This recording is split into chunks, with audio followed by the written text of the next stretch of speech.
स्वयंभू आमुचा विटेवरी उभा चैतन्याचा गाभा पांडुरंग, नाही घडविला नाही बैसविला पुंडलिका आला भेटावया, द्वारकेची अवघी घेऊनी संपत्ती आले वृषिकेशी पंढरीशी, तुका म्हणे मूर्ती घडविली जे म्हणती त्याच्या मुखाप्रती किडे पडो. सगळ्यांना अगोदरच वॉर्निंग देत आहेत तुकाराम महाराज की असंही कोणी ही मूर्ती घडवली असं म्हणायचं असेल त्याच्या तोंडामध्ये किडे पडतील.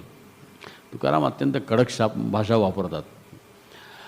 तर हे कोण आहेत? स्वयंभू भगवान श्रीकृष्ण हे मूर्ती कोणी बनवलेली नाही आहे, ते कृष्णच आहेच.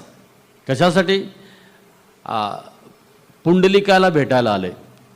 तर ती मूर्ती नाही आहे, चैतन्याचा गाभा पांडुरंग. आपल्याला आपलं अंतःकरण दगडासारखं असल्यामुळे आपल्याला मूर्तीमध्ये दगडापासून